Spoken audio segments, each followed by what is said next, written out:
Position होती है। उसके बाद हम इसको यहाँ से हल्का सा खींच के फिर छोड़ देते हैं, तो ये क्या होता है, खींच के यहाँ चला आता है, ठीक है। ये इमेजिनरी बनाया जा रहा है, ये और ये चीज़ें जो बनती है आपकी, ये इमेजिनरी बनती है, ठीक है।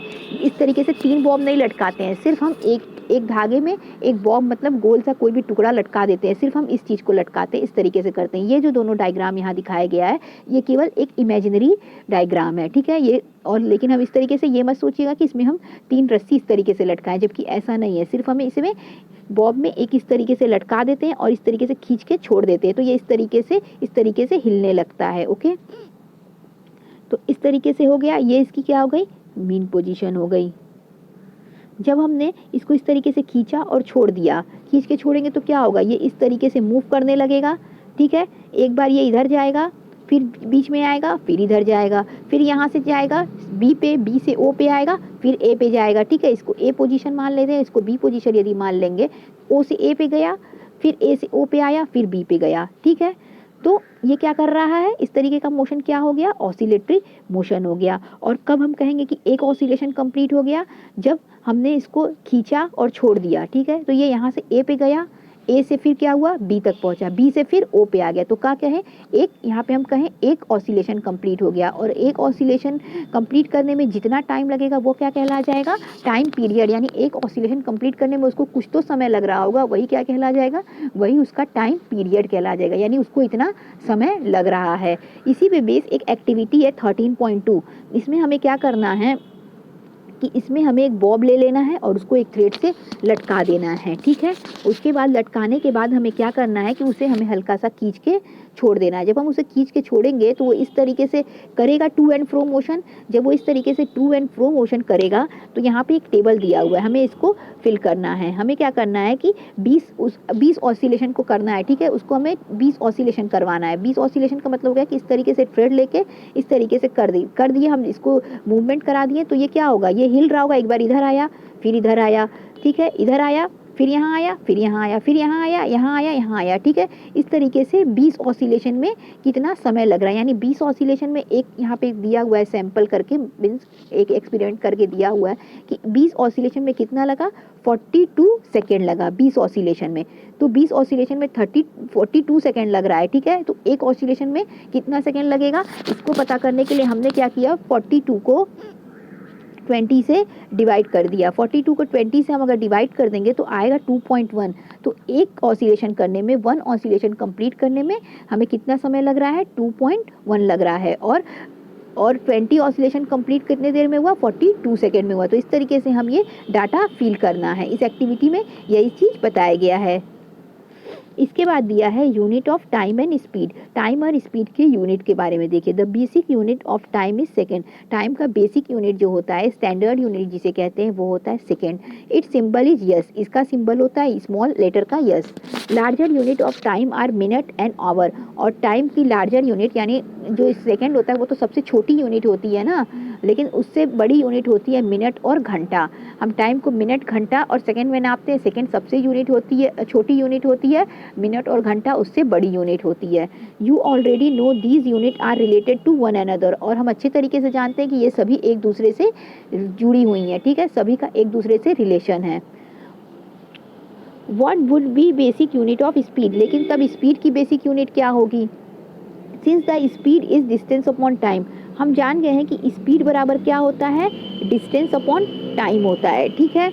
The basic unit of speed is metre per second. तो स्पीड का बेसिक यूनिट क्या दे रहा है, मीटर पर सेकेंड दे रहा है। किस तरीके से दे रहा है ये भी देख लीजिए। डिस्टेंस की यूनिट क्या होगी, हम दूरी को किस में नाप रहे थे, दूरी को मीटर में नाप रहे थे, ठीक है। इसकी स्टैंडर्ड यूनिट क्या थी, मीटर थी। और टाइम की स्टैंडर्ड यूनिट अभी हमने तुरंत पढ़ा क्या है, सेकेंड है। और अगर हम इसको इस तरीके से, अगर इसको इस तरीके से लिख सकते हैं अपॉन में, तो हम इसको इस तरीके से भी तो लिख सकते हैं। पर का मतलब यही होता है, मीटर पर सेकेंड का मतलब क्या यही होता है कि मीटर अपॉन सेकेंड, ठीक है।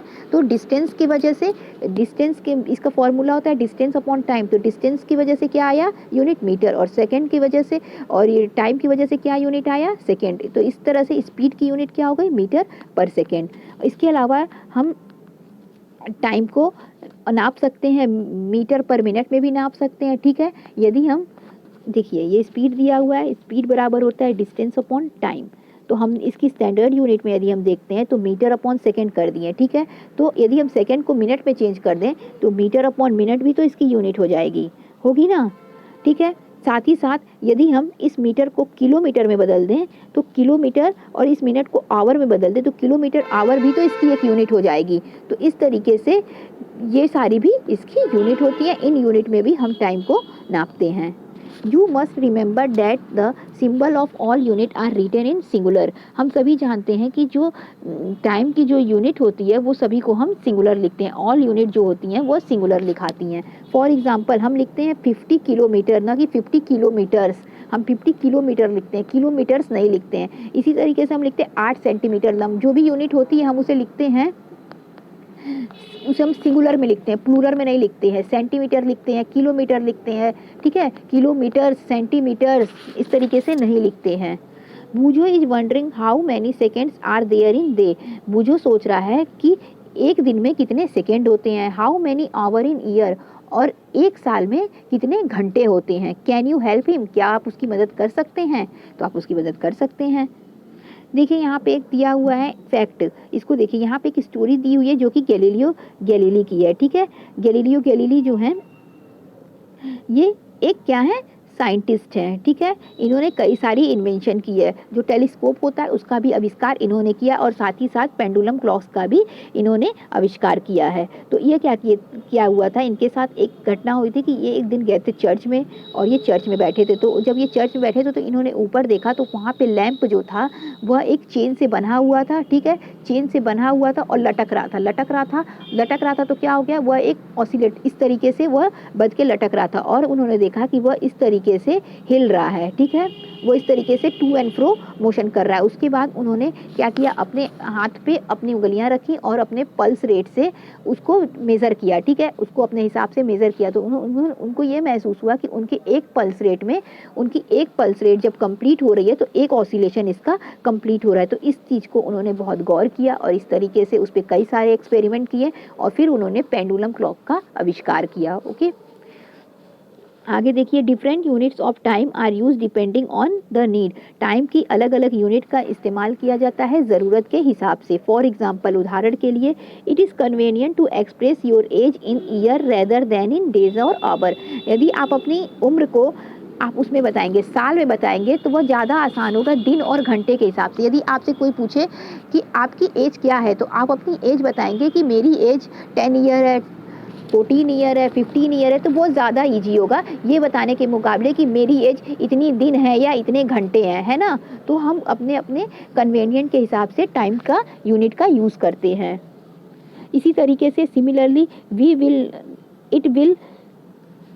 it will not be wise to express in year the time taken by you cover the distance between your home and your school। इसी तरीके से अगर आप अपने घर से स्कूल की दूरी बता रहे हैं, ठीक है, यदि आपसे कोई पूछे कि आपके घर से स्कूल की दूरी है, तो क्या उसको साल में आप बताएंगे? नहीं, उसको आप किस में बताएंगे? उसको आप किलोमीटर में बताएंगे, ठीक है। तो आप अपने घर से स्कूल की दूरी साल में नहीं बता सकते, वो क्या हो जाएगा, वह गलत हो जाएगा। हाउ, या आप अपने स्कूल से उसकी दूरी कैसे बताएंगे कि मुझे यहाँ आने में 15 मिनट लगता है, इस तरीके से बताएंगे, या अपने किलोमीटर के हिसाब से अपने घर से स्कूल की दूरी को बताएंगे। आप उसे ईयर में, साल में नहीं बता सकते, क्योंकि साल क्या हो जाएगा, वह गलत हो जाएगा। हाउ स्मॉल और large is the time interval in 1 second. 1 second